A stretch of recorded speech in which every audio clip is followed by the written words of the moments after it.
I heard you guys on the Twitter Spaces, X Spaces. Weird how you never hear about that in the news or anything. Twitter, um, Top Rank, ESPN doesn't seem like they're doing a deal. Scary times for boxing in the U.S. because it just feels like nothing is being made for the U.S. Our big shows kind of feel like glorified club shows to a certain extent. What do you see the future of U.S. boxing being? I don't know. I mean, if the news is true, then it sounds like ESPN won't be renewing their deal with Top Rank, which expires, I believe, in August. So they would probably be wrapping up with their last show in July. And I think I can't remember what the Front Page Sports or some website like that was reporting it earlier, and they were claiming that, you know, Top Rank may have already gone and talked to Netflix, who said no, thank you. They may have talked to Max, who may have also said no, thank you. That's a shame, man. Like I want, we need boxing on as many networks as possible, and losing ESPN is, and if they don't replace it with anything, is just it's a big blow to the fighters mostly.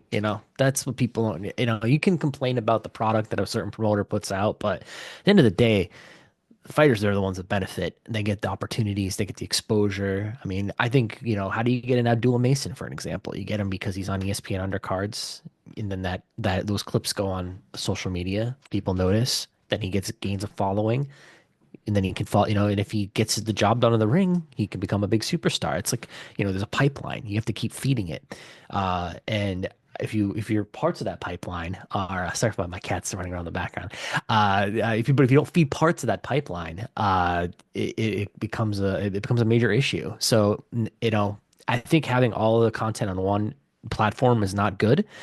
And I think what you're starting to see now is, things are being paywalled more and more too. Like even club shows, you have to like pay to watch. Like there's not a lot of content that you get with like cable or whatever. It's everything is like you have to pay extra to get access to. So yeah, it's a little concerning. I don't freak out too much because I feel like boxing is better than it was, in my opinion, 10, 15 years ago. So I still have hope, but yeah, it's a tough day if you're a fan of US boxing, but I'm hoping someone will step up to take over the mantle, and maybe Top Rank finds, an output deal. Like I said, I think DAZN would be an obvious fit. I think if they did some shows on Pro Box, I think that might be a quick term fix too. So there's options out there for sure. So yeah.